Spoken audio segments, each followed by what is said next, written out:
नमस्कार. होणारा प्रत्येक जॉईंट पेन हा संधिवात आहे का? चला तर आज आपण पाहूया संधिवाताची लक्षणे, कारणे व उपाय. सर्वप्रथम हॅपी हेल्थ विथ डॉक्टर चैतालीमध्ये तुमचं स्वागत आहे. तुम्हाला किंवा तुमच्या घरच्यांना खांदे, गुडघे किंवा हाताचे छोटे जॉईंट्स दुखतात का? आपल्याला संधिवात तर नाही ना? असे प्रश्न आम्हाला बरेच रुग्ण विचारतात. तर सर्वप्रथम आपण पाहूया की साधा जॉईंट पेन म्हणजे काय. तर यामध्ये अचानक केलेला व्यायाम किंवा चुकीच्या पद्धतीने केलेला व्यायाम, पूर्वीच्या काळी कधी इंजुरी होऊन गेली असेल त्यामुळे दुखणे किंवा अगदी वयामानानुसार सुद्धा जॉईंट दुखू शकतात. साध्या जॉईंट पेनमध्ये थोडी विश्रांती घेतल्यामुळे किंवा टेम्पररी ट्रीटमेंट घेतल्यामुळे तुम्हाला बराच फरक पडू शकतो व तो त्रास तुम्हाला परत परत सहसा उद्भवत. परंतु आर्थरायटिसचं दुखणं असेल तर हा त्रास शक्यतो काळानुरूप वाढत जातो व यामध्ये RA फॅक्टर नावाची एक ब्लड टेस्टसुद्धा तुमची पॉझिटिव्ह येऊ शकते. तर यावरची लक्षणे म्हणजे काय? तर सर्वप्रथम पेशंट्सना स्टिफनेस जाणवतो, म्हणजे त्यांच्या जॉईंट्समध्ये सकाळी उठल्यावरती त्यांना कडकपणा जाणवतो. जिना चढताना, बसून उठताना त्यांना त्रास होतो किंवा जॉईंटमधून आवाज येऊ शकतो. बऱ्याच वेळेला त्यांना जॉईंट्सवरती सूज असल्याचं सुद्धा जाणवतं व उष्णता जाणवते.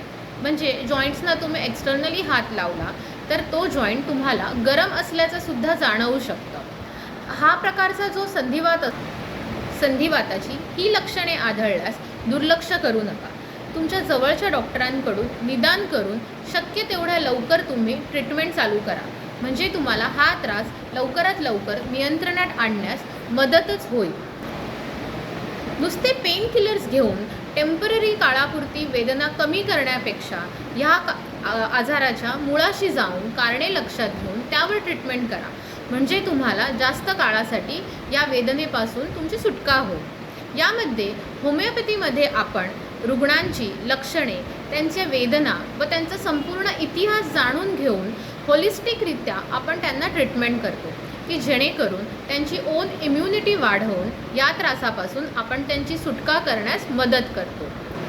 होमिओपॅथिक मेडिसिन्स बरोबरच तुम्ही छोटे घरगुती उपाय, जसं की बराच वेळ एका जागी बसू नका, थोडा वेळ झाला की ॲटलिस्ट थोडे पाय मोकळे करून एक राऊंड मारून या, नंतर परत तुम्ही तुमच्या कामाला सुरुवात करा.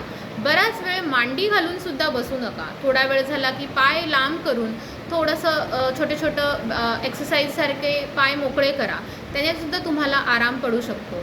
तसेच थोडेसे जे व्यायाम असतात घरगुती ते सुरुवात करा. निदान दिवसातून 20 मिनटं तरी चालायला सुरुवात करा व आंबट पदार्थ जसं लिंबू, दही तुमच्या आहारातून वर्ज्य करा. यामुळे तुम्हाला नक्कीच फायदा होईल. हा व्हिडिओ आवडल्यास लाईक, शेअर आणि सबस्क्राईब नक्की करा. Happy health. थँक्यू.